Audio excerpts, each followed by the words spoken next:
नमस्कार दोस्तों, क्राइम की कहानी में आप सबका स्वागत करता हूं। मैं हूं संदीप कुमार। आज आप लोगों को क्राइम की एक ऐसी कहानी सुनाने जा रहा हूं जिसमें एक मर्डर केस को सुलझाने में दिल्ली पुलिस को पूरे 17 साल लग गए। आप इस बात को सुनकर यह ओपिनियन बना सकते हैं कि यह पुलिस का निकम्मापन है या काहिली है कि एक केस को सुलझाने में 17 साल लग गए। लेकिन जब आप इस केस की बारीकियों को सुनेंगे और जब आप यह जानेंगे कि पुलिस ने इस केस को पूरी तरह सॉल्व करने के लिए कितनी मेहनत की, तो शायद आपका नजरिया इस मामले पर पुलिस को लेकर बदल जाएगा। तो आइए शुरुआत करते हैं। यह घटना है साल 2007 की और महीना है जून का। यही कोई 9 या 10 जून की तारीख होगी। हुआ यह कि कालकाजी के एक रिहायशी इलाके से दिल्ली पुलिस के कंट्रोल रूम में एक आदमी ने कॉल किया और उस कॉल करने वाले आदमी ने यह बताया कि उसका किराएदार मकान में ताला लगाकर चला गया है। कमरा बंद है और कमरे के अंदर से काफी तेज बदबू आ रही है। तो मुझे डर लग रहा है और चिंता हो रही है कि पता नहीं अंदर क्या है। एक बार प्लीज आप लोग आकर चेक कीजिए। अब जब यह जानकारी पुलिस कंट्रोल रूम को पहुंची तो पुलिस कंट्रोल रूम की जो नजदीकी टीम थी कालकाजी में, उस टीम को बताया गया कि जाकर देखिए, चेक कीजिए क्या मामला है। तो सर की एक टीम वहां फौरन पहुंची। वाकई उस कमरे में ताला लगा हुआ था और ताले की चाबी मकान मालिक के पास भी नहीं थी, क्योंकि जो किराएदार था उसी ने चाबी लगाई थी और वह गायब था। उसका फोन भी स्विच ऑफ हो चुका था और बदबू ऐसी कि कमरे के बाहर दरवाजा बंद होने के बावजूद टिकना मुश्किल हो रहा था। अब आप सोचिए, अगर कमरा खुलता, जो कि खुला, तो क्या हालत होती। तो पुलिस ने फाइनली उस कमरे का ताला तोड़ दिया और ताला तोड़कर जब पुलिस अंदर गई तो पुलिस ने देखा कि कमरे की हालत बहुत मलिन है, यानी बहुत ही गंदी स्थिति में। वह पूरा का पूरा कमरा है, एक मैट्रेस है जिसे दीवार के सहारे खड़ा करके रखा गया है। जगह जगह जरूरत की चीजें, रोजमर्रा की खाने पीने की चीजें, बर्तन वगैरह बिखरे पड़े हैं और साथ ही एक ट्रंक उस कमरे में रखा है, यानी लोहे का बक्सा जिसके इर्द गिर्द मक्खियां भिनभिना रही हैं। पुलिस को यह बात समझते देर नहीं लगी कि इसी ट्रंक के अंदर कुछ ऐसी चीज है जिसकी वजह से मक्खियां इसके इर्द गिर्द भिनभिना रही हैं और इतनी तेज बदबू उस कमरे में और आसपास के इलाके में है। पुलिस ने उस ट्रंक को खोला और जिस बात का डर था वही हुआ।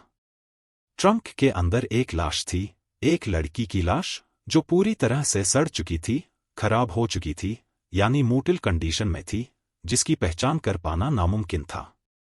अब पुलिस ने मकान मालिक से पूछताछ शुरू की। पूछा कि भाई क्या मामला है, बताओ यहां कौन कौन रहता था।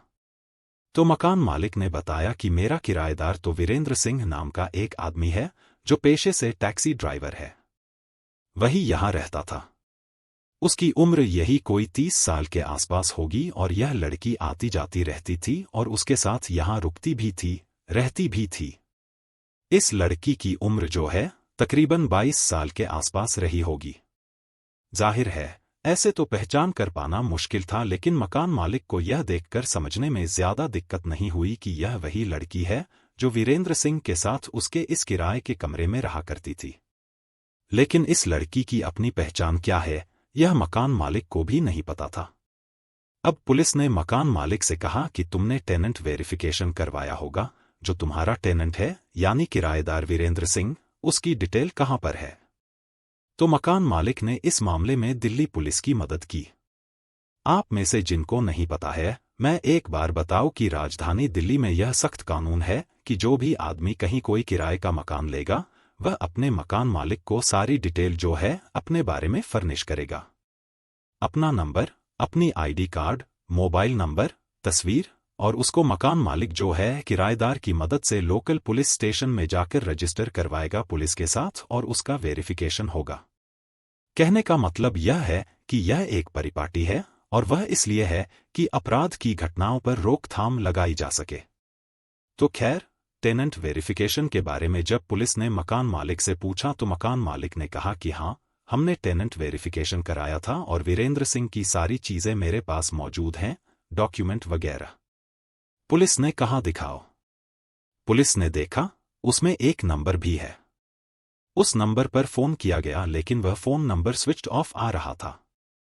मकान मालिक का कहना है कि वह पहले दिन से वीरेंद्र सिंह को फोन कर रहा है, लेकिन उसका फोन स्विच्ड ऑफ है। लेकिन पुलिस को उसी टेनेंट वेरिफिकेशन वाले फॉर्म से वीरेंद्र सिंह का एक पासपोर्ट साइज का फोटोग्राफ भी मिला, एक तस्वीर भी मिली। पुलिस को लगा कि अब इस पासपोर्ट साइज की तस्वीर के सहारे वीरेंद्र सिंह को वो ढूंढने की कोशिश करेगी। लेकिन आपको जानकर हैरानी होगी कि 2007 से 2024 तक जब तक वह पकड़ा नहीं गया, 17 साल गुजर गए। एक वीरेंद्र सिंह को पुलिस नहीं पकड़ सकी। वीरेंद्र सिंह ऐसे गायब हुआ जैसे गधे के सिर से सींग। वीरेंद्र सिंह का एक और जानकार था जिसका नाम था शंकर घोष। पुलिस ने उस शंकर घोष को भी गिरफ्तार कर लिया जो वीरेंद्र सिंह के साथ ही उठता बैठता था और इस लड़की के कत्ल के मामले में उसकी भी भूमिका थी। लेकिन इसके बावजूद पुलिस वीरेंद्र सिंह तक नहीं पहुंच सकी। शंकर घोष की जब गिरफ्तारी हुई तो जो कहानी फौरी तौर पर सामने आई, उस कहानी के मुताबिक यह जो लड़की है जिसकी हत्या हुई थी, यह लड़की बेसिकली एक जिस्म फरोशी के धंधे में शामिल थी। पश्चिम बंगाल की रहने वाली जिसे वीरेंद्र सिंह अपने साथ लेकर आया था और दिल्ली के अलग अलग इलाकों में इस लड़की को जिस्म फरोशी के काम के लिए भेजा करता था। बदले में जो भी पैसे मिलते थे उसका एक बड़ा हिस्सा वीरेंद्र सिंह खुद रखा करता था और बाकी कुछ पैसे लड़की को उसके जीवन यापन के लिए दे दिया करता था। शंकर घोष भी इसी तरह के धंधे में शामिल था, तो उसे भी इस लड़की के बारे में और वीरेंद्र सिंह के बारे में जानकारी थी। और जिस तरह से यह पूरा घटनाक्रम हुआ, बंद कमरे में ट्रंक के अंदर लड़की की लाश मिली, वीरेंद्र सिंह गायब हो गया, उसे देखकर यह क्लियर था कि इस लड़की के कत्ल में वीरेंद्र सिंह का ही हाथ है और वही अब तक इस मामले में फरार चल रहा है। तो इस मामले की उस समय कालकाजी पुलिस जांच करती रही, लेकिन कालकाजी पुलिस को उस समय इस मामले को पूरी तरह सुलझाने में और खासकर वीरेंद्र सिंह को पकड़ने में कोई कामयाबी नहीं मिली, क्योंकि उसका कोई वेयर अबाउट्स पुलिस को उस समय पता नहीं चल पा रहा था। इस बीच जो उसका घर है, वीरेंद्र सिंह का पुश्तैनी घर, वहां पर भी पुलिस ने पता किया, लेकिन वहां भी वीरेंद्र सिंह एक बार भी नहीं गया था। यानी वीरेंद्र सिंह देखा जाए तो एक तरह से गायब हो चुका था, ऐसे गायब हुआ कि पुलिस को ढूंढे नहीं मिला। साल दर साल गुजरते रहे।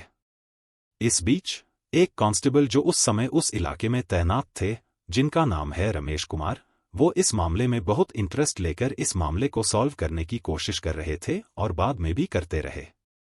उसकी वजह यह है कि रमेश कुमार उस समय जब यह खबर मिली थी तो कालकाजी पुलिस स्टेशन का मामला था, वह मौके पर पहुंचे थे और उन्होंने जब ट्रंक में एक लड़की की लाश ठुंसी हुई देखी तो उस लाश को देखकर उनके मन में बड़ा गहरा इम्पैक्ट हुआ, उनको बड़ी तकलीफ हुई। उन्होंने बाद में पत्रकारों से बातचीत करते हुए यह भी कहा कि मैंने अपने करियर में, कुछ सालों के करियर में, बेशुमार ऐसी लाशें देखी जो कटी-फटी थीं, जिनमें किसी में गोली, किसी में चाकू लगे थे, कोई जला हुआ था। लेकिन इस लाश को देखकर मुझे बड़ी अलग सी तकलीफ हुई, क्योंकि मुझे लगा कि किसी इंसान की ऐसी हालत कि उसे मारपीट करके तोड़कर ट्रंक के अंदर ठूंस दिया जाए, यह बात बड़ी तकलीफदेह है। तो खैर, रमेश कुमार के लिए यह मामला सिर्फ एक ऑफिशियल जिम्मेदारी का नहीं था, बल्कि पर्सनली भी रमेश कुमार इस केस से अटैच हो गए थे और वो इस केस को हर हाल में सॉल्व करना चाहते थे। लेकिन उनको भी इस मामले में कोई कामयाबी नहीं मिल रही थी। इसके बाद रमेश कुमार का कालकाजी से ट्रांसफर हो गया। वो दिल्ली के अलग अलग पुलिस थानों में काम करते रहे। वो इस केस को भूले नहीं और अपने तौर पर पता करने की कोशिश करते रहे, लेकिन कामयाबी उन्हें नहीं मिली। फाइनली, अब से कुछ समय पहले रमेश कुमार का ट्रांसफर क्राइम ब्रांच में हुआ और अब वो प्रमोट होकर एएसआई यानी असिस्टेंट सब इंस्पेक्टर बन चुके हैं। और क्राइम ब्रांच के भी उस यूनिट में रमेश कुमार की ड्यूटी लगी जिस यूनिट में प्रोक्लेम ऑफेंडर, जिसे कहते हैं भगोड़ा अपराधी, उन अपराधियों की धरपकड़ की जिम्मेदारी जिस यूनिट पर होती है। तो यहाँ रमेश कुमार के लिए एक क्लासिक केस था कि वह इस मामले को सॉल्व करें, जिस मामले को कभी उसने अपने करियर के शुरुआती दिनों में सॉल्व करने की कोशिश की थी और कामयाब नहीं हुए थे। तो रमेश कुमार ने फिर से वीरेंद्र सिंह के बारे में जानकारी जुटाने की शुरुआत की और इस बार मुखबिर के जरिए वीरेंद्र सिंह के बारे में पुलिस को एक अच्छी जानकारी मिली। पुलिस को पता चला कि वीरेंद्र सिंह अभी भी जिस्म फरोशी के धंधे में जुड़ा हुआ है, शामिल है और वह इन दिनों हरियाणा के पानीपत में रहता है। पुलिस को एक एड्रेस के बारे में भी पता चला। रमेश कुमार एंड टीम ने वहां दबिश दी लेकिन वीरेंद्र सिंह उस एड्रेस पर नहीं मिला। पता चला कि पहले वह वहां रहता था, लेकिन वह मकान बदल चुका है। अब ऐसे लोग जो क्राइम में इवॉल्वर्ड हो, जिसने पहले मर्डर किया हो, जिस्म फरोशी का धंधा करवाता हो, वो आदमी तो पुलिस से बचने के जतन और जुगाड़ करेगा ही। तो वीरेंद्र सिंह उस एड्रेस से गायब हो चुका था। वक्त गुजरता रहा। इस बीच रमेश कुमार और उनके साथी वीरेंद्र सिंह का पुराना मोबाइल नंबर ढूंढने में कामयाब हो गए। वह मोबाइल नंबर जो 17 साल पहले सारे डॉक्यूमेंट में दर्ज था और जो टेनेंट वेरिफिकेशन वाले पेपर में भी था, क्योंकि वो पेपर भी अब पता नहीं कहाँ था, इतने साल गुजर गए थे। तो खैर, वो मोबाइल नंबर जो है, रमेश कुमार ने हासिल करने और रिट्रीव करने में कामयाबी पाली। अब इस मोबाइल नंबर ने बड़ा कमाल किया। यह मोबाइल नंबर पहले भी स्विच्ड ऑफ था, अब भी स्विच्ड ऑफ है। लेकिन हुआ यह कि इस मोबाइल नंबर के जरिए पुलिस ने उस बैंक अकाउंट का पता लगाया जो बैंक अकाउंट वीरेंद्र सिंह का था, क्योंकि यह मोबाइल नंबर एक पर्टिकुलर बैंक अकाउंट के साथ कनेक्टेड था, अटैच था, यानी बैंक अकाउंट में यह मोबाइल नंबर मेंशन था। अब जब इस बैंक अकाउंट के बारे में पुलिस को पता चल गया तो पुलिस की तफ्तीश 1 इंच और आगे बढ़ गई। पुलिस ने बैंक जाकर इस आदमी का पैन नंबर निकलवाया। बैंक अकाउंट के साथ पैन नंबर भी अटैच था। पैन नंबर जब मिला तो पुलिस ने उस पैन नंबर को वेरीफाई किया और खुशी की बात यह रही कि उस पैन नंबर को वेरीफाई करने पर पुलिस को वीरेंद्र सिंह का प्रेजेंट मोबाइल नंबर यानी जो करंट मोबाइल नंबर है, वो पता चल गया। क्योंकि पैन नंबर में पुराना नहीं, नया मोबाइल नंबर मेंशन था। अब यह जो नया मोबाइल नंबर था, दिल्ली पुलिस के लिए और रमेश कुमार एंड टीम के लिए तुरूप का इक्का साबित हुआ। पुलिस ने इस मोबाइल नंबर को सर्विलांस पर लगाया, अपने मुखबिर का जाल बिछाया। कामयाबी करीब आने लगी। पता चला कि दिल्ली के रोहिणी इलाके के विजय विहार नाम की एक लोकेलिटी में इन दिनों यह मोबाइल नंबर एक्टिव है। पुलिस ने उसका पिन पॉइंट लोकेशन निकाला और एक दिन पुलिस की एक टीम विजय विहार पहुंची। बेसिकली, एक दिन पहुंचने से पहले मैं आपको बताऊं कि पुलिस की एक टीम लगातार वहां कई दिनों तक कैंप भी करती रही, आती जाती रही और उस इलाके को छान मारा। पुलिस वालों ने पता लगाया कि कहां इस तरह के जिस्म फरोशी के धंधेबाज हैं, कहां उनका ठिकाना है, कहां अड्डा है, कहां रहते हैं, क्या उनके बारे में और जानकारी है। यह जो काले कारोबार वाले लोग हैं, इनके बारे में पुलिस को और खासकर लोकल पुलिस को खबर तो होती है। रमेश कुमार ने लोकल पुलिस में अपने जो सोर्सेस और मुखबिर हैं, उनके जरिए वीरेंद्र सिंह के बारे में जानकारी जुटाई। एक दिन रमेश कुमार और उनके साथी वीरेंद्र सिंह के ठिकाने की तरफ बढ़ने लगे। पुलिस को वीरेंद्र सिंह जो है, वह रास्ते में ही मिल गया। रमेश कुमार ने वक्त नहीं गवाया। 17 साल बेशक गुजर चुके थे, लेकिन वीरेंद्र सिंह की तस्वीर रमेश कुमार की आंखों में थी और रमेश ने उसे बीच रास्ते से ही धर दबोचा, उसके गिरेबान पर हाथ डाला और उसे पकड़ लिया। उसे डराया, शक्ति से पूछताछ की। सबसे पहले तो यही पता करना था कि तुम हो कौन। जब पुलिस ने उसे पकड़ लिया और कोई विकल्प उसके पास बचा नहीं, तो उसने मान लिया कि वही वीरेंद्र सिंह है। अब वीरेंद्र सिंह नाम का वह आदमी, जिसने 17 साल पहले एक लड़की का कत्ल किया था और कत्ल करने के बाद फरार हो गया था, वह इतने दिनों के बाद पुलिस की पकड़ में आ चुका था। रमेश कुमार यह कहते हैं कि उनके लिए इस मामले को सॉल्व करना किसी पर्सनल लड़ाई को जीतने जैसा था और उन्हें जितनी खुशी इस मुलजिम को पकड़कर हुई, पूरे करियर में इतनी खुशी किसी दूसरे मुलजिम को पकड़कर नहीं हुई थी। हर आदमी किसी ना किसी केस के साथ अपने पेशे में अटैच हो जाता है और उस चीज को वह भूल नहीं सकता। तो रमेश कुमार के लिए इस केस का जो मामला है, वह नहीं भूलने वाला था। अब वीरेंद्र सिंह से पूछताछ शुरू हुई कि तुमने क्यों यह कत्ल किया, क्या मामला था, वह लड़की कौन थी। इसके पीछे एक और दर्दनाक कहानी निकलकर सामने आई। पता चला कि बिहार का रहने वाला वीरेंद्र सिंह पहले सिलीगुड़ी में रहता था और वहां रहकर काम करता था। वहां उसे इस लड़की के बारे में पता चला और जब इस लड़की के बारे में पता चला तो उसने इस लड़की को सिलीगुड़ी से किसी आदमी से, जो जिस्म फरोशी और ह्यूमन ट्रैफिकर था, उससे इस लड़की को सिर्फ 1 लाख रुपए में खरीदा था। आपो क्या हालत है, हमारे देश में इंसानों की जानवरों से भी कई बार कम कीमत लगती है। इस लड़की को महज 1 लाख रुपए में वीरेंद्र सिंह ने खरीदा और खरीदकर अपने साथ दिल्ली लेकर आ गया। दिल्ली लाने के बाद इस लड़की से, जो 22 साल की थी, जिस्म फरोशी करवाने लगा। जून के महीने में 4 जून 2007 को यह लड़की बीमार थी।